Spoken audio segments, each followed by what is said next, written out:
Bom dia, bom dia, bom dia, pessoal, tudo bem? Estão conseguindo me ouvir? Sim, professor. Beleza, muito obrigado, Giovanni. Sejam todos bem-vindos a mais uma aula de citologia clínica. Tá aqui o professor William em ambiente improvisado. Hoje eu estou aqui com um sofazinho que eu consegui, não estou dando aula no chão, mas o importante é que a gente dá aqui um jeitinho de manter a aula para vocês da melhor forma possível. Não chega nem perto da ser a forma da aula como a gente gostaria, porém, entretanto, todavia, é o que tem para hoje, não é verdade, pessoal? Nesse momento, eu já estava avaliando até em fazer aulas diretamente no laboratório da Uniandrade, não presenciais, mas eu transmitindo de lá para mostrar, mas a faculdade está fechada de uma forma total, então nem isso eu consigo fazer.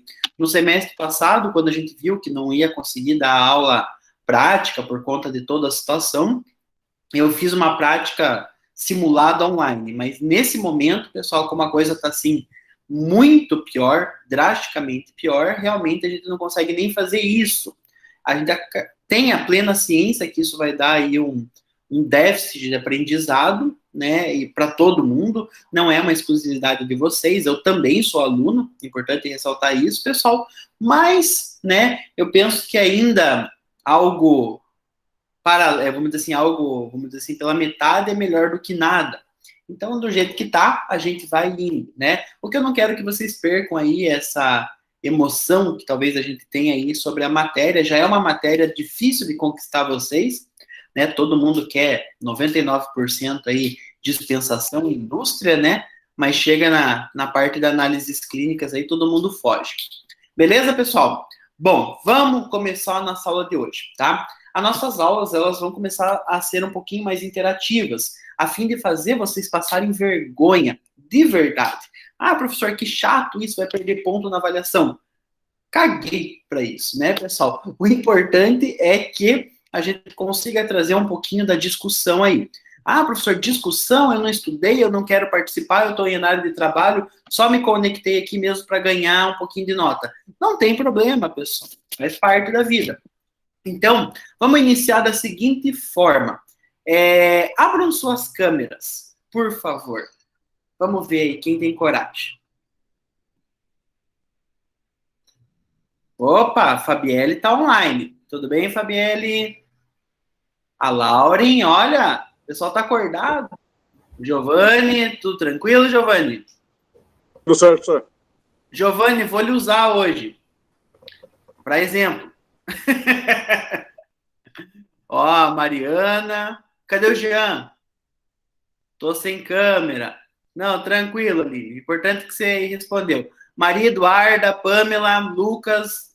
Ninguém vai querer ganhar aí uns pontinhos? Não? Beleza. Bom, pessoal, vamos deixar essa câmera aberta, porque é uma dinâmica que eu fiz com o pessoal da noite e eu queria passar para vocês antes da gente iniciar a nossa matéria. Na verdade, isso já é a nossa matéria de hoje, tá? Eu comentei, acho que talvez na aula passada, ou falei com o pessoal da noite, mas enfim, eu tenho que trabalhar com vocês. Se porventura eu estiver sendo repetitivo, por favor, vocês me corrijam aqui, tá? Bom, vamos lá. Vamos começar num tema muito sensível. E por que eu falei do Giovanni, tá? Giovanni, quantos anos? 55. 55. Tem filho, Giovanni? Tem 3. 3. Menino, menina? Tem 2 piá e uma menina. 2 piá e uma menina. Tá? Quantos anos? Tenho com 36, tenho com 35, tenho com 29. Tudo criado? Tudo criado. Tranquilo. Então a gente vai ter que fazer uma análise aí, tá, Giovanni? Vamos ter que voltar no tempo aí, tá? Para você me responder algumas questões aí. Eu peguei você propriamente dito, tá, Giovanni? É por ser homem, porque isso vai envolver alguns contextos aí, vamos dizer assim, até de machismo, né? Literalmente na sociedade, né? Não tem problema, Kelly, já entendi aqui, tá? E é importante para a gente ressaltar, porque isso ainda existe, tá? Não estou defendendo bandeira, não tem nada a ver de política aqui, tá, pessoal? O professor aqui é totalmente apolítico nesses casos aqui, mas é algo que acontece diariamente aí dentro de uma análise clínicas da vida. Bom, eu quero imaginar o seguinte, tá? toda vez que a gente vai analisar um exame de urina, nós vamos relatar aquilo que a gente encontra, né? Então, assim, por quê? Porque, afinal, são elementos que estão ali, que não fazem parte da urina normal. O que a urina normal tem? Tá? A urina normal, ela tem um constituinte líquido, sais minerais e substâncias orgânicas que não são visíveis na microscopia, tá? E aí, alguns elementos que podem ser adicionados, que podem ser desde células epiteliais, cristais, cilindros, que a gente vai aprender hoje, mas também alguns elementos, por exemplo, espermatozoides. Aí, não vamos trabalhar ainda o Giovanni, vamos trabalhar aqui a Mariana. Tudo bem, Mariana? Abre aí. Oi, professor. Mariana, vou fazer uma pergunta super difícil para você, tá? Eu quero perguntar para você o seguinte, não sei se você estudou aí, porque é uma pergunta difícil, tá? É só para te dar um medinho. Deixa eu fazer uma pergunta. Existem dois sexos, o masculino e o feminino. Qual deles que produz espermatozoide? O homem. Tá estudando, hein, Mariana? Gente, brincadeiras à parte, tá? Vocês já vão entender como tudo isso vai estar interligado aí. O homem produz espermatozoide. Você acha que pode aparecer espermatozoide na urina do homem? Acho que sim. Em que situações? Quando o homem ejacula e continua alguns na uretra. Daí, quando vai urinar, aparece no urina. Gente, falou tudo perfeitamente, tá? Após o ato sexual, seja ele isolado ou com outra pessoa, tá? Pode ter ali, recentemente, até ao longo de um dia, né, na hora da micção, você pode ter pequenos espermatozoides. Pequenos, todos eles são pequenos, né? Pequenas quantidades de espermatozoide. Isso é algo comum, assim como o sangue na mulher todo mês, tá? Por conta da menstruação. É normal aparecer? Tá? Tranquilo. Tem que relatar? Tem. Tem que relatar sangue no homem também? Também tem. Mas o homem não menstrua. Mas pode ter outras formas daquele sangue estar ali. Assim como na mulher também, né? Então, assim, primeiro, o homem pode ser por conta normal da ejaculação, mas também pode predizer aí, por exemplo, um câncer prostático, né? Então, a próstata aumenta de tamanho e isso vai fazer uma compressão ali, né, nos canais, ou até mesmo no epidídimo ela não vai comprimir, mas a compressão nos canais uretrais ali pode fazer a liberação de espermatozoides na urina, o que também não é um bom prospecto. Independente, pessoal, preparação para fazer exame de urina é não ter, né, ejaculação pelo menos 24 horas antes. Não preciso falar isso para o paciente, né, porque se tiver também não tem problema. Agora, a pergunta que a gente quer fazer é o seguinte, Mariana, e na mulher, pode ter espermatozoide? Não sei, professor. Mariana, você sabe sim, Mariana. O que você acha? Tem alguma forma do espermatozoide chegar na mulher? Tem. Como, Mariana? Pelo ato sexual. Óbvio, né? E daí, essa paciente fez o exame, fez o ato sexual e apareceu o espermatozoide, Mariana, na urina dela. Normal, concorda comigo? Sim. Beleza. Tranquilo. Você, como futura bioquímica, fez o exame, tal, do João da Silva, né? E achou espermatozoide. Você vai lançar no laudo? Sim. Tá bom? Você fez o exame da Maria Amélia, tá? E encontrou espermatozoide. Vai lançar no laudo? Sim. Perfeito. Fabielle. Oi, prof. Tudo bem? Tudo bem. Ó, a Mariana falou que vai lançar, porque afinal de contas, se a gente viu, tem que lançar. Tranquilo? Sim. Tranquilo, tá? Aí a pergunta que não quer calar é: qual é a única forma que um espermatozoide chega na urina feminina? Ela já respondeu. Pelo ato sexual. Ato sexual, perfeito. Qual a relevância clínica de um espermatozoide no paciente feminino? Sei lá. Não tem relevância. Concorda? Não, Não tem relevância nenhuma. No masculino tem. Por quê? Ele pode ter ejaculado, o que não tem relevância clínica nenhum, porém, ele pode estar ali, sei lá, com uma hiperplasia prostática. Aí, concorda comigo que isso é relevante?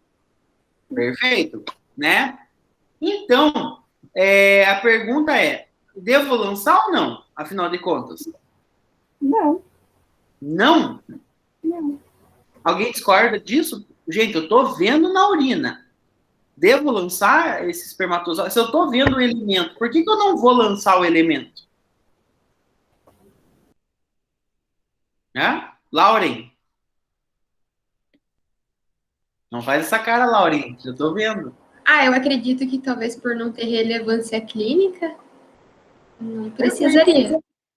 Respondeu, tá? A resposta é essa, tá? Então, assim, a primeira coisa que a gente fala sempre, nunca se lança espermatozoide na urina feminina.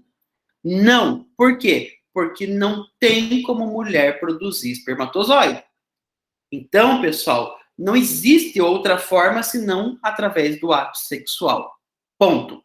Por que eu tô falando isso, tá? Giovanni, vamos pensar o seguinte, eu sei que eu ponho ainda um ponto delicado, né? Mas imagine o seguinte, Giovanni, você foi levar, né, a sua filha para fazer o exame de urina com 17 anos. Vamos pegar uma idade aí limite entre a maioridade e responder por si próprio e não.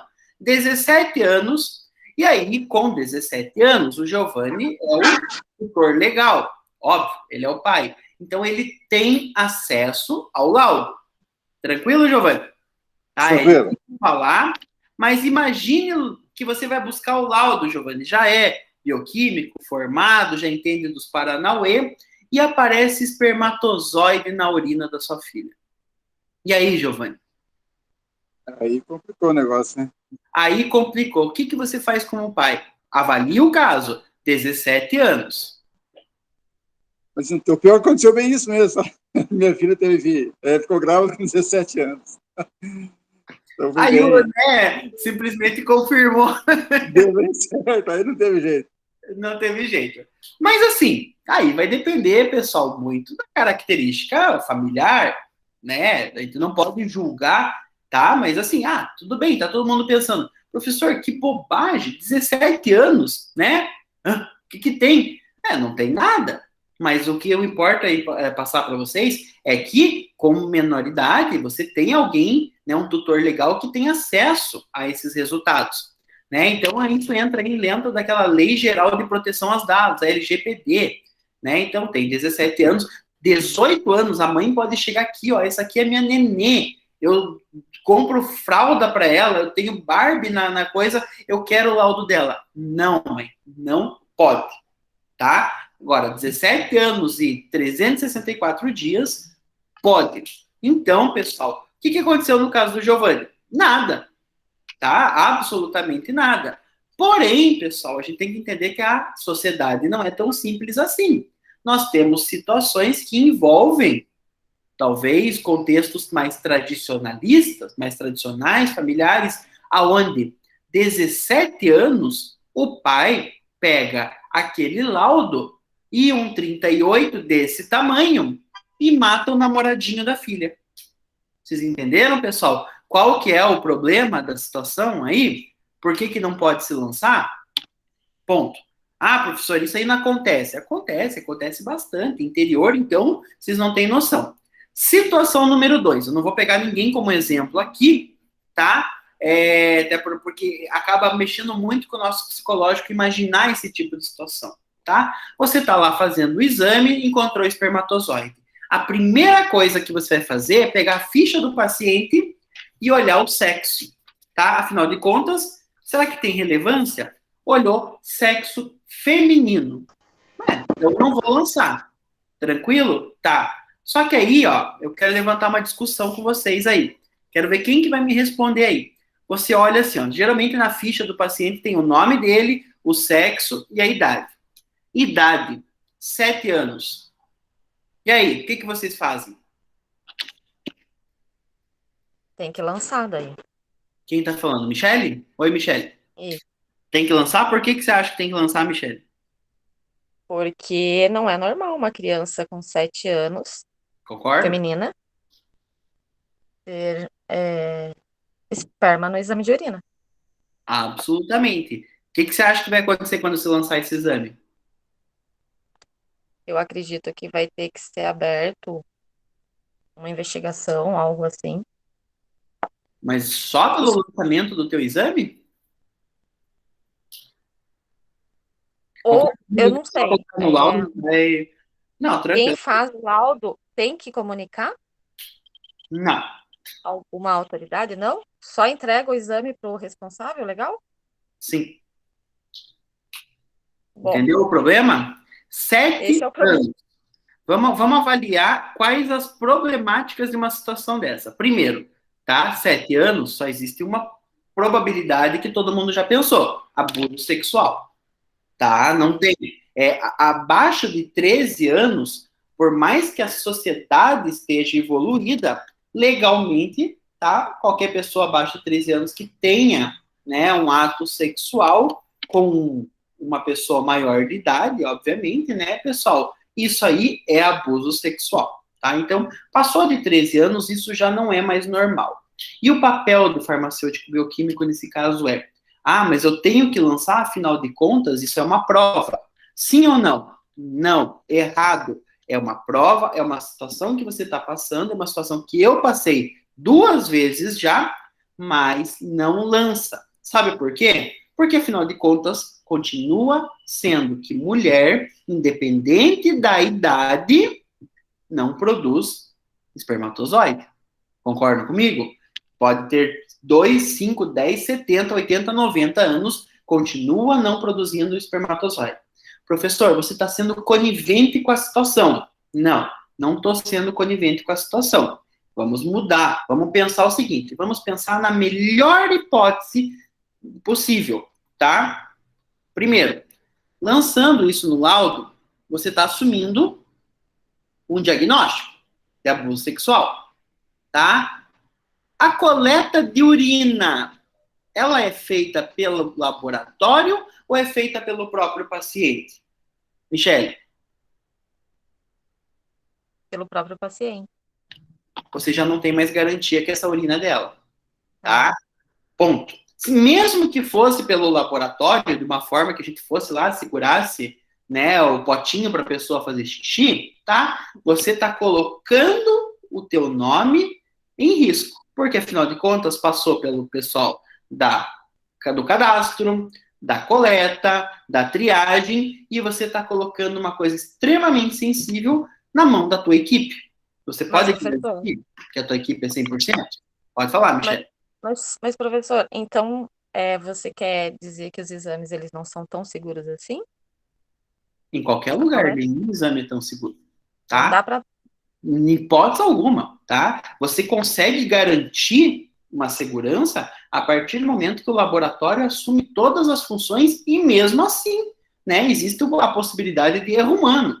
O cara etiquetar errado a amostra, trocar a amostra, perder a amostra, derrubar, ou até mesmo o estagiário pegar e querer sacanear com a amostra ali, ih, derrubei, mas vou juntar um pouquinho. Pessoal, isso é um risco que acontece, tá? Claro que os laboratórios se diferenciam pelo treinamento, pelo controle, tá? Aquilo que a gente chama de controle de qualidade, estudo periódico, para diminuir isso. Mas nenhum laboratório é 100% correto. Ah, professor, você está colocando um ponto aí bem importante. Não, pessoal, sabe como que a gente define que um laboratório é bom ou ruim? Todo laboratório faz um programa nacional de controle de qualidade, tá? É um controle de qualidade externo. E aí, imagine o seguinte, a gente vai pegar uma amostra, algum dos exemplos de controle, tá? De qualidade. E aí a gente vai ter ali uma variação de resultados, né? A gente vai comparar o resultado que é considerado padrão com aquilo que a gente não sabe. É a mesma coisa que fazer um exame numa amostra desconhecida, daí eu mando para esse laboratório analisar externo, e ele vai falar assim, não, você acertou ou errou o resultado.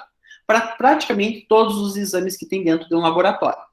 Tá? Tudo bem, nós estamos falando de exame. No contexto de administrativo, nós temos as ISOs, por exemplo, tá? Que controlam, né, verificam se toda a documentação está em dia, Com isso, essa junção, a gente diminui um monte os erros. Porém, um laboratório que erra até 3% é considerado um laboratório ótimo. Vocês imaginaram isso? A cada 100 pacientes que entram no teu laboratório, 3 podem não ter um resultado fidedigno. Até 5%, o teu laboratório é considerado bom. E acima de 5, o teu laboratório é uma porcaria. Tá? É isso que eles definem para fazer os conceitos de laboratório. Bom, pessoal, quando eu estou falando isso, a gente tem que pensar. Imaginou se esse resultado que você vai lançar está dentro desses 5% de erro? Então, a primeira coisa que vocês têm que ter em mente é que é o seguinte, tá? Ninguém aqui é perito criminal, tá? A única pessoa que pode dar um diagnóstico de, vamos dizer assim, estupro de vulnerável, né, é um perito criminal. Então, não é você que vai fazer.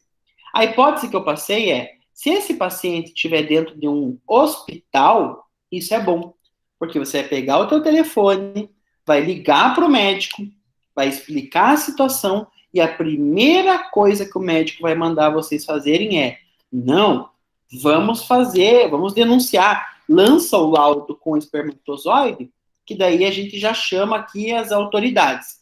Jamais. Ah, mas o médico mandou, ele é médico. Dane-se, pessoal, ele tem a mesma graduação que vocês, e não tem nível hierárquico nenhum dentro do laboratório. Tá? Ah, mas se ele não mandava uma lembrança. Dane-se, pessoal, é o nome de vocês que está em jogo. Então, qual que é a conduta correta? A equipe médica, tá? Quando eu falo equipe médica, pode ser médico, enfermeiro, tudo, vai acionar o serviço social e o serviço social vai acionar a polícia. Aí a gente vai levar essa criança para fazer um corpo de delito lá no IML e constatando o abuso, a responsabilidade é deles. É duro falar, pessoal, mas é o máximo que a gente vai se envolver é através de um telefone. E torçam para que isso ocorra dentro de um hospital. Porque se acontecer dentro de um laboratório, aquele que a pessoa vem, entrega a urina para você, né, e vai embora, não tem o que fazer. É duro falar, é uma coisa assim extremamente complexa, mas não tem o que fazer, tá? Se você tomar qualquer atitude, aí a gente já muda totalmente o perfil, né, que a gente conversou com o Giovanni. 17 anos é uma coisa, 7 anos é outra, tá? Situação número 1, um pai que fez isso, simplesmente não vai dar em nada. Situação número 2, um tio, um sobrinho, um vizinho, o pai vai lá e mata, tá? Tô falando hipotético, pode ser que isso não ocorra, mas a gente tem que colocar isso como uma hipótese. E daí? Vocês imaginaram? O pai, bem naquele dia, a criança ficou com o tio, o pai vai lá, mata o tio, e aí você trocou a amostra. Ou não era um espermatozoide, era uma coisa aí que a gente viu e confundiu. Vejam como é complexo essa situação, né? Esse foi o primeiro exemplo que eu queria passar para vocês. O segundo exemplo, que também é isso aí, pessoal, eu falo por experiência própria. Eu passei, infelizmente, 2 vezes na minha vida num hospital de Curitiba, tá? Por essa situação. Graças a Deus, as 2 vezes era dentro de um hospital, tá? Mas, enfim, ponto final, tá? Situação número 2. Paciente, cabelo comprido, loira, tá? Siliconada, veio fazer exames no teu laboratório.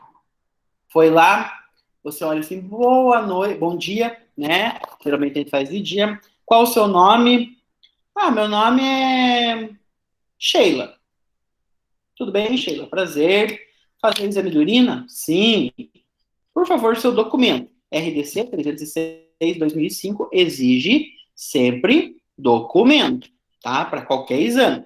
Independente se é um exame simples ou um exame extremamente complexo. Entrega o documento. E o documento está escrito João da Silva. A Sheila com o documento de João. E aí, o que eu coloco? Tá? Ela se apresentou como Sheila. O nome dela é Sheila. O que eu coloco, pessoal, no meu cadastro? Sheila ou João? O que está na identidade. Por que, Mariana? Porque a lei diz que tem que ser a identidade e não o que a pessoa fala.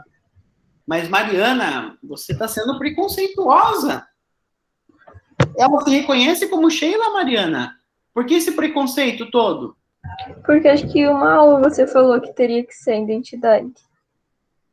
Mariana, nossa, não esperava isso de você. A gente não se conhece e eu vejo uma pessoa extremamente preconceituosa. Você sabe que isso dá cadeia, Mariana? Não está aceitando o paciente como ele é? É isso? É coisa familiar, Mariana? A família não aceita isso? Você aprendeu assim? Tá? Pessoal, dá pra ver a tadinha da cara da Mariana, né? Mas, assim, são coisas que a gente passa diariamente, tá? A gente acaba sendo acuado diante dessas situações. O importante é sempre manter o que é a legalidade e, principalmente, né, pessoal, ter um joguinho de cintura. Não tem problema, porque hoje o paciente, quando ele entra no laboratório, ele vira um número. Esse número não vai mudar, independente se você é homem ou mulher, até se você for cachorro, tá? Não tô comparando, tá, pessoal? Mas, por exemplo, assim, ó, uma amostra de um veterinário vai entrar como um número, e eu não vou saber se é pessoa ou não, tá? Por que eu tô falando isso, pessoal? Que não tem problema se você escrever na etiqueta, chamar por Sheila. Porque as pessoas, elas querem ser reconhecidas perante a sociedade, tá? Com o nome social ou, quando trocar, com o novo nome, tá? O maior problema não é aquilo que vai sair no teu laudo. O maior problema é aquilo como as pessoas veem e como você se identifica. Nesse contexto, pessoal, vocês têm que tomar cuidado. Por quê? Porque geralmente as pessoas que são transgêneras, elas têm noção dessa questão de documentação. E elas não vão questionar o fato do laudo sair com o nome, tá? Mas elas vão questionar, né, se você chamar elas na sociedade. Nesse contexto, pessoal, não tem problema de você chamar por um nome, mas lá dentro dentro que eu digo no posto de coleta, né, no box de coleta, você vai ter que confirmar os dados. Eu vou aqui apresentar a minha tela para vocês verem o que o laboratório fez, tá? Para contornar essa situação, tá? Que situação? Situação de pessoas que ainda não efetivaram os seus documentos. A partir do momento que a gente efetiva, não tem problema. Obrigatoriamente é o que está no documento. Deixa eu abrir para vocês aqui. Acho que vocês estão vendo minha tela, né?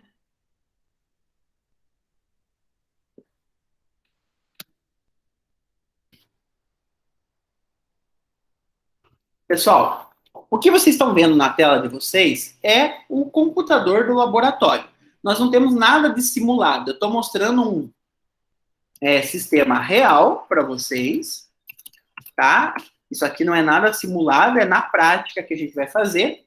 Então, ó, vocês têm aqui um sistema de laboratório. Quando vocês vão cadastrar um paciente, esse sistema vai variar, cada laboratório tem o seu, tudo, mas assim, ó, vamos pegar aqui uma ficha de cadastro do paciente.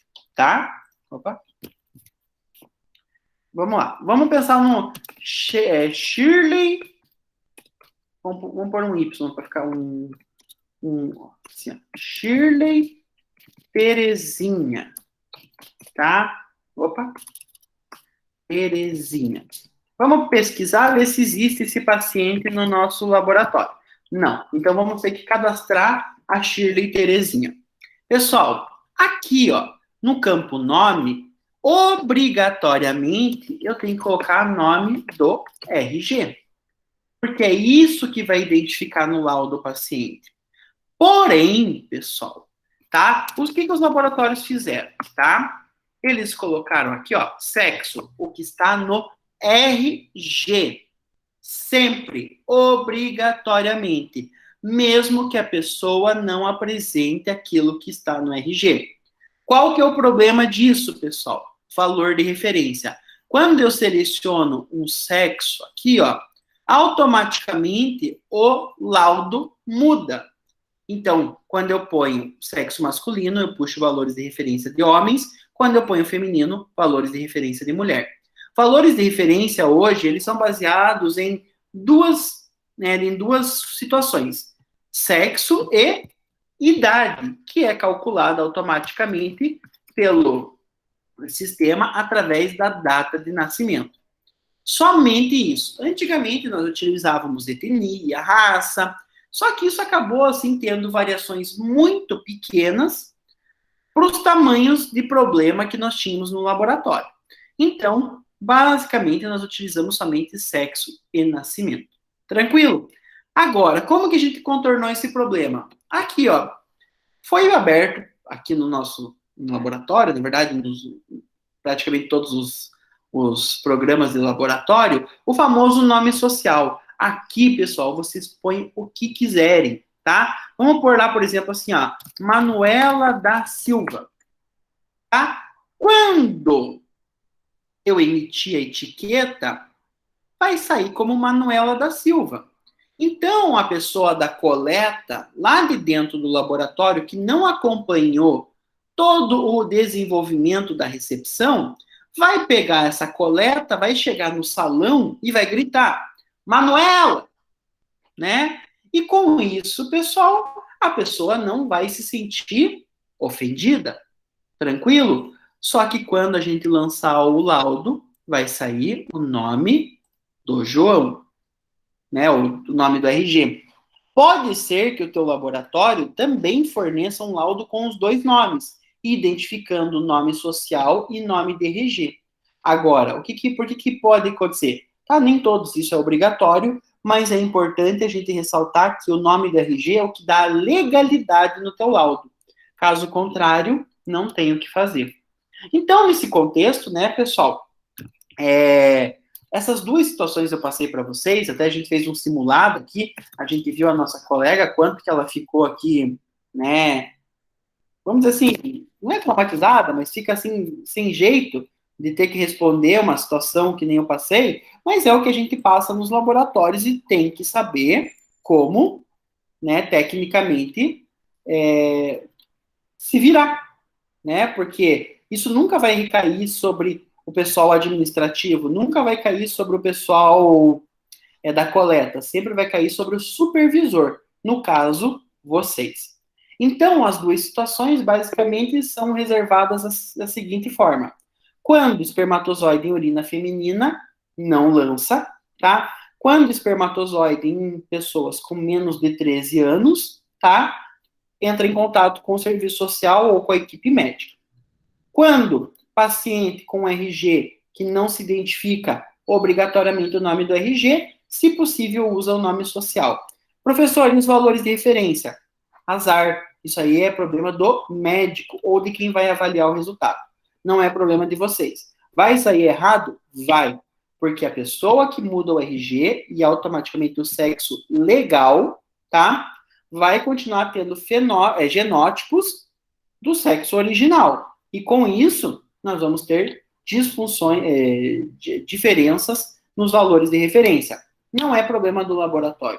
Valor de referência, o laboratório lança baseado em bibliografia, tá? Agora, o restante, as pessoas têm que adequar conforme a situação. Beleza, pessoal? Bom, entrando especificamente na aulinha de hoje, novamente compartilhando, nós vamos aprender aqui, ó, a última etapa do nosso laudo. Então, nós aprendemos sobre exames físicos, sobre exames químicos, e hoje a gente vai entrar na sedimentoscopia. O que é a sedimentoscopia? Sedimentoscopia, pessoal, é a mesma coisa que microscopia. Então, eu vou colocar no meu microscópio aquela urina para verificar o que eu encontro nela. E aí, ó, os laudos, eles podem sair com diferentes padronizações. Leucócitos, hemácias, células epiteliais, filamentos de núcleo, cristais, cilindros, bactérias, protozoários, espermatozoides, tá? Só que, assim, por uma questão de economia de laudo, ele só aparece em algumas coisas quando eu lanço. Se eu não lanço, ele não aparece.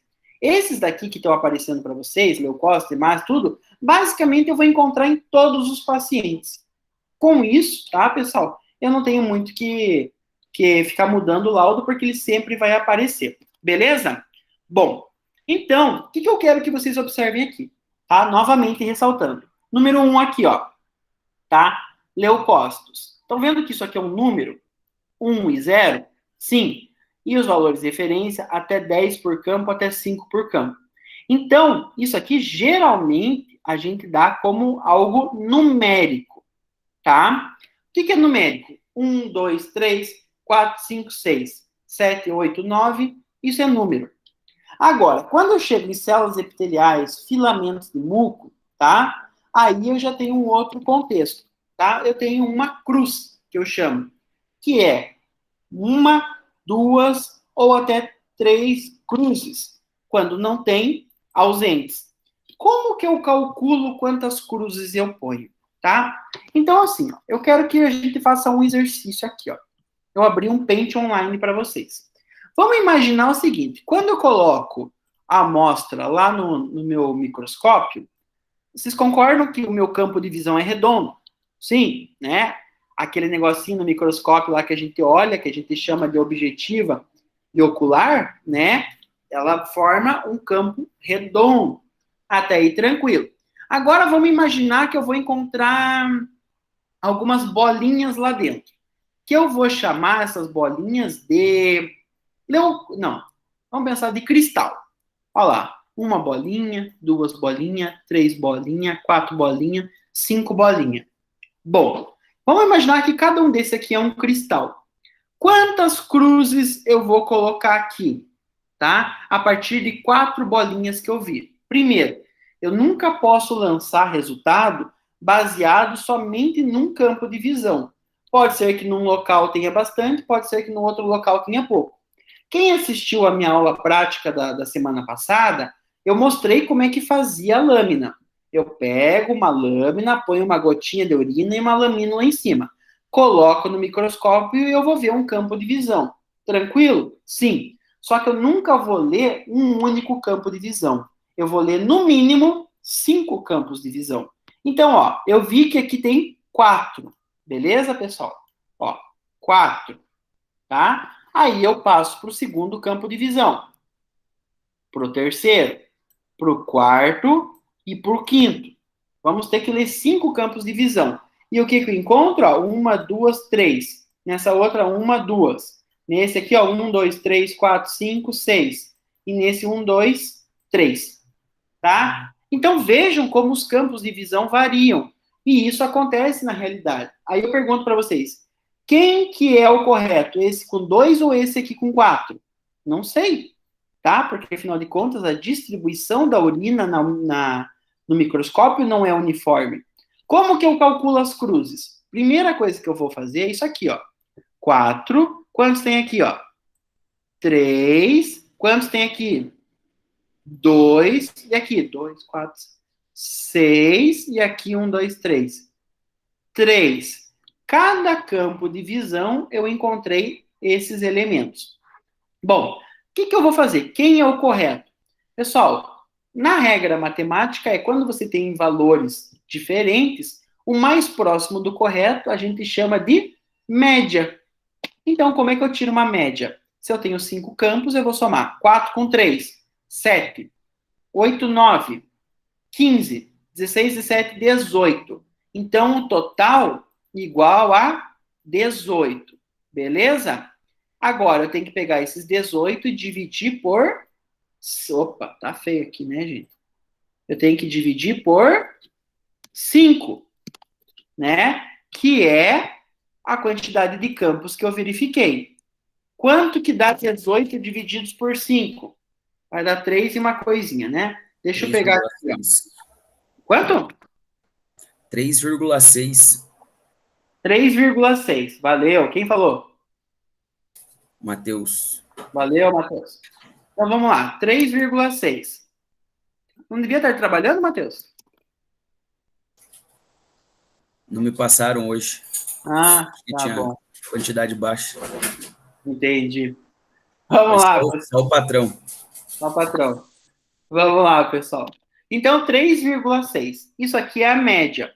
Tranquilo? Então, ó, vou por aqui, ó. 3,6 média. Pessoal, eu quero... Desculpa, eu tô no Paint online aqui, tá, pessoal? Eu quero que a gente desenhe 3,6 células. Vamos tentar desenhar? Vamos. 1, 2, 3. 3 isso. Existe metade de célula? Alguém sabe me dizer? Não. Tá? Porque uma célula, quando ela rompe a sua parede celular, né, o seu encapsulamento, ela morre. Então, pessoal, não existe 3,6 de célula. Eu sempre vou arredondar para cima. 3,6 é a mesma coisa que 4. Tudo bem. Aí, o que tem a ver com o xizinho, com a cruzinha? Como que eu calculo?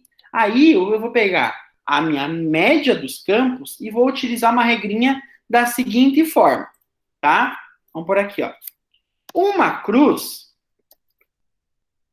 é quando eu tenho de 1 a 3 elementos. 2 cruzes é quando eu tenho de 4 a 7 elementos. Detalhe, de média, tá, pessoal? Então, de média. E 3 cruzes é quando eu tenho mais do que 7 elementos de média. Perfeito? Então, isso aqui é uma regrinha de ouro, quanto que eu uso de cada um. Tranquilo? Nesse contexto, tá? 1, 2 ou 3 cruzes. Como eu tenho aqui, ó, uma média de 3,6, que é igual a 4, né? Porque não existe pedaço de célula. Quantas cruzes eu teria que colocar no meu laudo, por exemplo, se eu chamar isso aqui de cilindro? 2? 2 cruzes, perfeito, porque tem média de 4 elementos. Então, pessoal, quando eu venho aqui, ó, células epiteliais, e eu tenho somente uma cruz, eu sei que o nosso bioquímico que fez o exame encontrou em 5 campos, tá? Algo aonde a somatória das células epiteliais e divisão pela quantidade de campos, que eu vou chamar de média, está entre 1 e 3. Se tivesse menos do que 1 é 0, é a mesma coisa que ausente. Tá? Como só tem uma cruz, está de 1 e 3. Se ele encontrasse, por exemplo, 6 células de média, seria 2 cruzes. Ou, mais do que 7, 3 cruzes. Professor, Sempre, 70 de média. Continua sendo 3 cruzes, pessoal. Cuidado com a emoção na tentativa de passar para o laudo, tá? Alguém quer falar alguma coisa? professor, eu queria perguntar, sempre tem que ser 5 campos? Sempre. Tá? No mínimo. Pessoal, No mínimo. na matemática, tá? Quanto mais variáveis eu tenho, tá? Na minha média, menor a dispersão. Entendeu? Imagine que você tem somente 2 campos. Um com 2 hemácias e outro com, sei lá, vamos pensar, com 10 hemácias. Pô, é bem diferente um do outro. Se eu tirar a média, vai dar 5. Será que esse 5 vai refletir efetivamente quantas hemácias tem? Não. Agora, se eu pegasse uma média de, sei lá, 100, 200 campos, eu vou diminuindo aquilo que eu chamo de dispersão, que é os opostos entre os maiores e os menores valores, tá? Isso é matemática, tá, pessoal? Preciso saber isso, professor? Não. Preciso saber a conta de como tira a média. Média soma tudo e divide pela quantidade, pronto. É isso aí, é a média que nós temos. Tranquilo, pessoal? Então, vamos lá, tá? Basicamente é isso aqui que eu queria passar nesse primeiro momento. Vamos começar com o nosso segundo momento aqui, tá? Nosso segundo momento vai envolver... Vocês estão vendo a minha tela, né? Sim, professor. Beleza. Deixa eu só pegar aqui o negócio que eu quero mostrar para vocês. Só um momentinho, pessoal. Não é que o cabo, mas não é para isso, tá?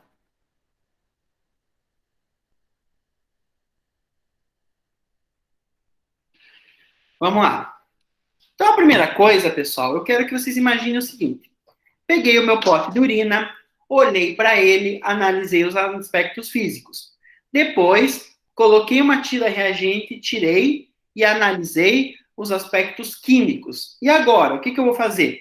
Eu vou transferir ele para um tubo cônico, tá? Ou um tubo de ensaio, por exemplo, igual esses que está aqui, 10 ml, e vou centrifugar.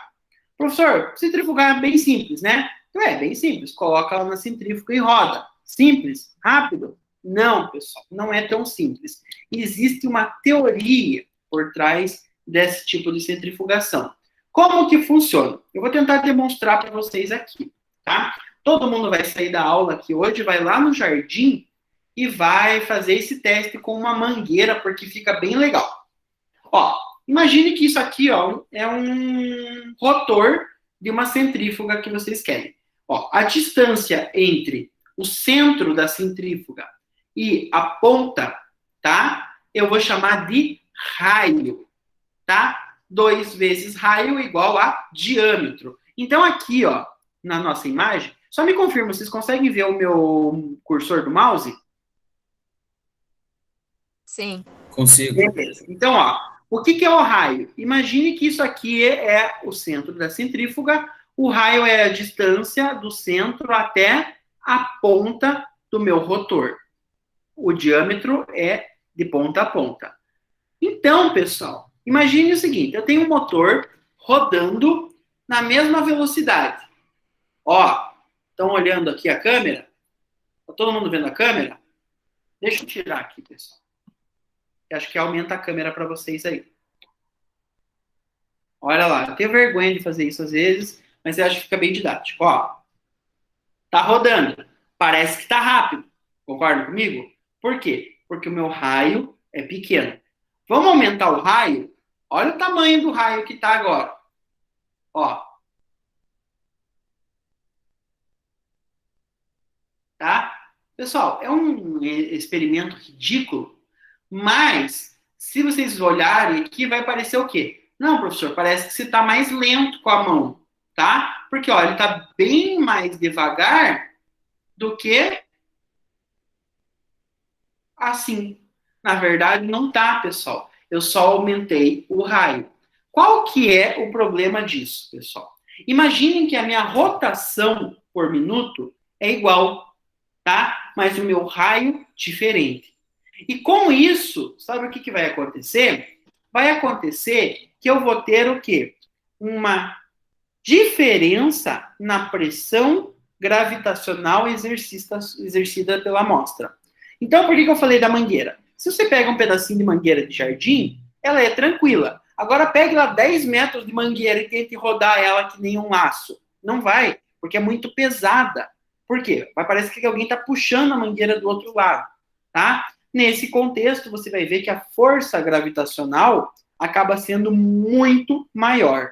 Então, quando eu coloquei aqui para vocês, pessoal, essa parte aqui de raio e diâmetro, é que, assim, muitas vezes a gente acaba fazendo erroneamente o nosso exame baseado no quê? Numa variável chamada RPM, rotações por minuto. O que é o RPM, rotações por minuto? Tá? É quanto que o motor gira em 1 minuto. Então, eu vou ter 1.000, 2.000, 3.000 rotações por minuto. Nesse contexto, pessoal, eu posso ter um rotor igual para diferentes centrífugas e essas centrífugas com tamanho diferente de raio. E isso, por mais que o motor seja igual, rode na mesma velocidade, a minha amostra vai sair diferente. Então, nesse contexto, nós temos uma unidade chamada FCR, que se chama força centrípeta relativa, que nada mais é do que um cálculo que leva em consideração o RPM, o tamanho do raio e a força G, ou seja, a força da gravidade.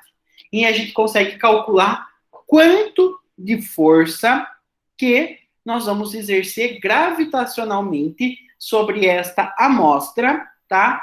Naquela centrifugação. Nós fazemos isso somente uma vez na vida, que é quando a gente compra a centrífuga a gente calcula ali rapidinho, sempre o bioquímico que faz isso, e aí a gente escreve na própria centrífuga, ou põe um papelzinho assim escrito, amostras de urina rodar a tantos RPMs. Para quê? Para que a gente tenha uma qualidade no resultado, tá? Eu não posso ter muita pressão sobre a minha amostra, senão eu estrago as coisas que tem nela. Vamos pensar um dos elementos que eu vou avaliar? Um dos elementos se chama cristal. O que acontece se eu faço força no cristal? Quebra. Então, eu não posso. Então, com isso, pessoal, existe essa tabelinha que vocês não precisam saber, tá? Mas que leva em consideração o raio sobre, né, o tamanho do raio vezes a força centrífuga relativa que a gente gostaria. Tudo bem? E isso é importante para a gente definir quais são as rotações que a gente deve rodar um exame de urina, por exemplo. Isso quer dizer que eu não posso colocar na velocidade máxima e nem pelo tempo que eu quiser, pois eu não vou ter uma padronização no meu resultado. Beleza, pessoal? Então, olha lá, né? Então, assim, uma amostra de urina, né? Nós desejamos que ela seja centrifugada por 10 minutos a, no máximo, 400 G. O que é 400 G? Em centrífugas normais, é uma rotação que varia entre 1.500 a 2.000 RPMs. Se a gente voltar aqui, ó, na centrífuga, esses painéisinhos aqui, ó, né? Esses painéis aqui, eles só controlam RPM e velocidade. Então, velocidade, que é R em RPM, e tempo. Então, eu tenho que fazer a transformação em FCR para que eu veja quantos, né, FCRs é igual a 400G e coloque aqui, ó, não, deve rodar 10 minutos em, sei lá, 1.492 RPMs, que é a mesma coisa do que os 400 FCRs que eu quero. Deu para entender, pessoal? Bom, isso vocês não têm que se preocupar, mas é que quando vocês comprarem uma centrífuga para o laboratório de vocês, vocês vão lembrar. Beleza, people? Vamos lá, né? Então, ó, quando eu falei dos tubos cônicos, é justamente isso aqui, ó. Tá? É um tubo que a gente vai colocar 10 ml de urina, opa, aqui, e esses 10 ml eu vou colocar dentro da minha centrífuga, que vai, através de um FCR de 400G, centrifugar, sedimentando a nossa amostra. Tá bom? Pessoal, aqui, ó, quando eles perguntam, e afinal de contas, o exame de urina, ele é qualitativo ou quantitativo? Tá? A resposta é nem quali, nem quanti. Ele é um exame semi-quantitativo ou semi-qualitativo, que é a mesma coisa. Por quê? Porque eu não vou dar um número exato por ml, por exemplo. Eu vou dar um número por campo, tá? Nesse contexto, se a gente voltar aqui, ó, vejam o laudo. Ele é por campo. Então, eu vou colocar mais ou menos quantos elementos tem naquele campo. Eu não estou quantificando algo, como é uma amostra líquida, a unidade deveria sempre ser o quê? Em unidades de como é que eu posso dizer assim? De volume, que é o ml, o litro, tá? Nesse caso, não é. Então, eu não posso dizer que a minha amostra de urina é uma amostra quantitativa. Mas também, pessoal, eu não posso dizer que ela é qualitativa. O que é a característica de qualitativo? Tá? Deixa eu fazer uma pergunta. Vamos lá. O Matheus aí que está falando bastante. Tá por aí, Matheus? Tô sim. Vamos pensar aí, Matheus. Uma amostra de gravidez, beta-HCG. O que é um beta-HCG qualitativo e um beta-HCG quantitativo? Eu acredito que o qualitativo, ele diz se você tá ou se não tá. Aquele de farmácia, né? Isso. O laboratório também tem. Tem. E o quantitativo, ele dá o índice ali, né? Tipo, acho que Falou assim. tudo. Perfeito, pessoal. Qualitativo, ele diz se existe ou não aquele elemento. No caso, no exame de gravidez, é o beta-HCG. Então, presente, ausente. Presente, provavelmente está grávida. ausente. Provavelmente não está. Por que provavelmente? Porque o beta-HCG pode aumentar em outras situações. E o quantitativo é, sim, tem, ou seja, presente, e ele ainda te dá um número. Presente, 23.495 mil unidades internacionais por litro. Entenderam a diferença, pessoal? Então, o semi-quantitativo é algo nesse meio. Falando de exame de gravidez, eu poderia, por exemplo, colocar assim, ó. Não, ele é positivo, né? Ou seja, né, reagente, e o valor é entre 2 e 3 mil. Você não deu o valor real, você deu algo aproximado, mas que a pessoa vai mais ou menos saber qual que é a idade gestacional, algo do gênero. No caso do exame de urina também, a quantidade de cruzes vai dizer mais ou menos a quantidade de elementos. Mas quando eu vejo, por exemplo, uma cruz, eu não sei se é 1, 2 ou 3 elementos. Mas eu sei que não é 0, nem que é 4, 5, 6, 7 ou 8. Beleza, pessoal? Bom, dando continuidade aqui, os exames de urina são exames semi-quantitativos. Existe o quantitativo? Existe, professor, tá? Só que é um exame feito em equipamento, fodidão, né? Que vai fazer aí a contagem, ou é uma técnica extremamente obsoleta, que pode ser feita manualmente, através de câmeras de contagem, mas que, sim, praticamente ninguém mais utiliza, porque na rotina, com 300 pacientes por dia, não tem como fazer isso. Beleza? Bom, pessoal, nós já tivemos aí praticamente 1 hora de aula. Eu ainda ia passar tudo isso aqui para vocês. Não vou conseguir passar, tá bom? Mas eu vou deixar umas atividades para... Não que eu não vou conseguir, é que senão vocês vão dormir aí demais. Só um momentinho. Eu falei que eu estava em aula, que não eram para me ligar. Eu quero abrir o AVA aqui para vocês, só para passar para vocês uma coisinha. Ó, nossa 7ª semana já está disponível. Coloquei aqui a primeira fotografia de todo mundo, tá? Vocês nem sabiam que vocês tinham essa fotografia, mas aqui, ó, a gente já tinha essa fotografia, tá bom? Os slidezinhos estão aqui bonitinho, tá? Vai ter daqui a pouquinho o link da aula de hoje, tá? E questionáriozinho de frequência, mamão com açúcar. Eu não cheguei a explicar, tá, pessoal? A pergunta do questionário de frequência, não se preocupem, eu vou explicar, mas aqui é importante que o questionário de frequência não vale nota. Simples fato de você responder já está, né, tecnicamente garantindo a tua presença. Agora, o que vale nota é isso aqui, ó. Qual é a atividade avaliativa? Então, essa semana eu coloquei 2 atividades aqui que vocês vão ter que buscar a resposta. Eu ainda não consegui falar em aula. Nessa aula que vem eu vou conseguir falar para vocês, ó. Mas quando você vem aqui e tentar responder, você vai ter aqui, ó. Qual o nome dos únicos 3 cristais considerados patológicos? Isso vocês vão ter que pesquisar.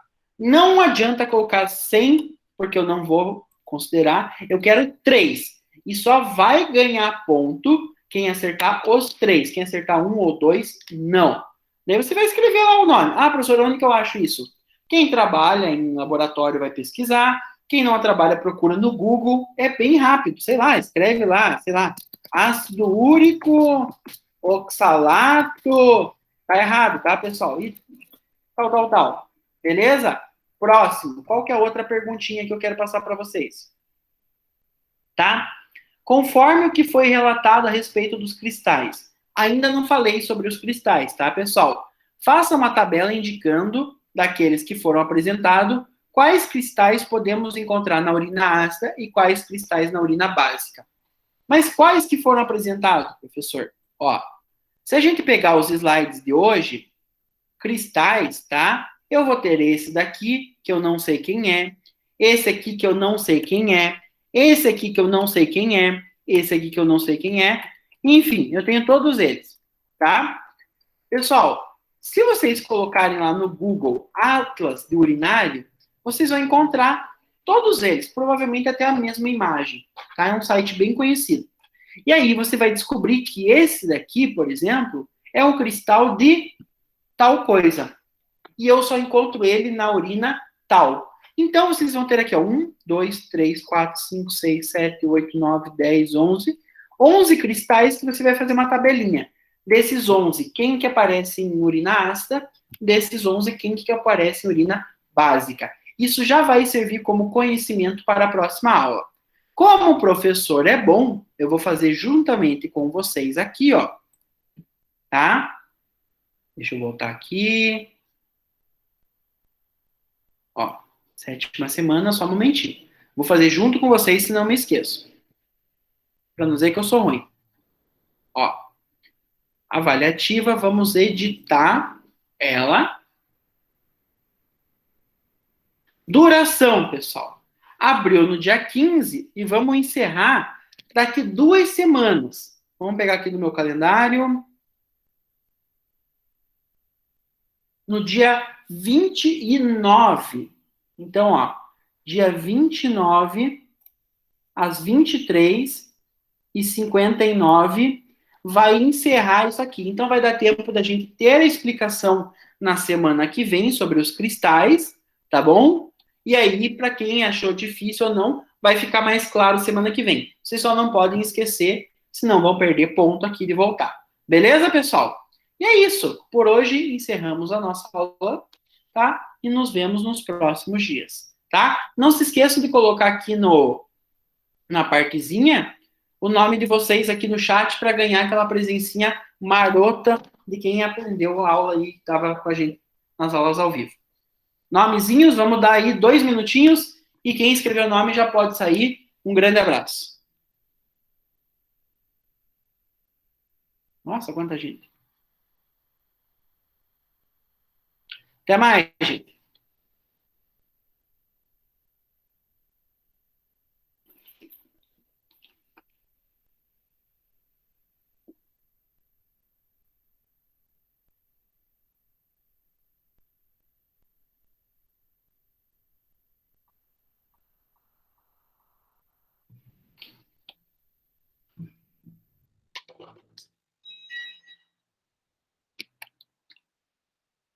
Senhor Matheus? Opa, Esqueceu disso aí ou não estava prestando atenção? eu deixei aqui, fiquei mexendo. Beleza. Deixa eu tirar a gravação aqui. Não tinha nada para fazer hoje?